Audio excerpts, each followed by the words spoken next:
After the excitement of Milan-San Remo, the attention turns back to Belgium and the cobbles.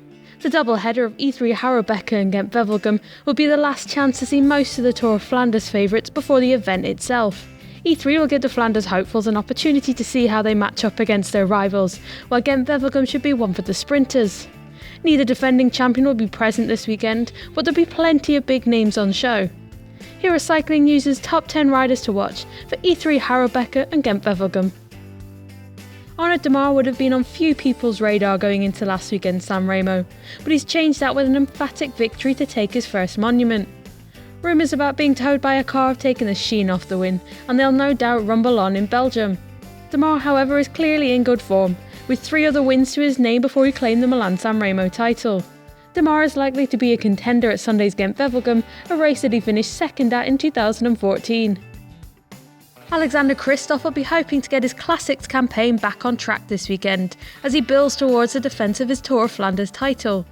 Kristoff will have been disappointed to miss out on at least a podium at San Remo, and a strong result in either event will be a morale boost for the Norwegian.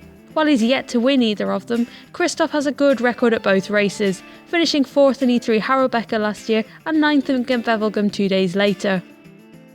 Peter Sagan was lucky to escape without any injuries at Milan-San Remo, but he too will be bitterly disappointed with his result.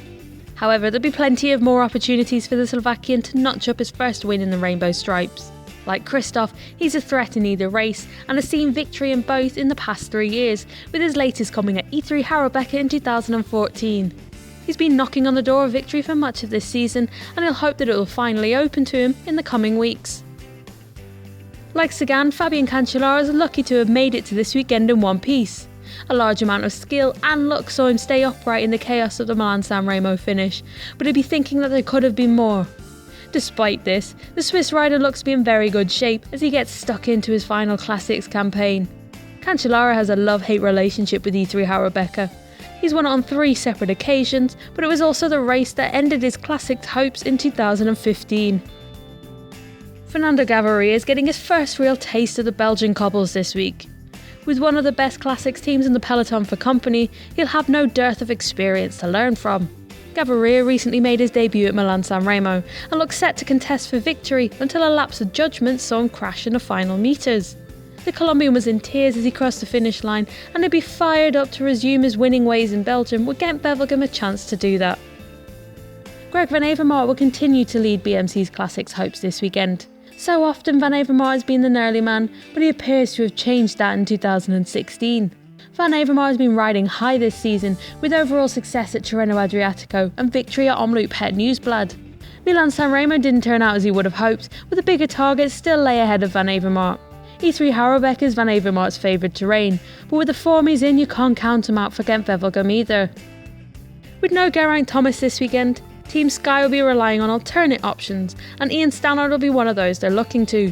Stannard has had bad luck in the Classics in recent times, breaking his back 2 years ago.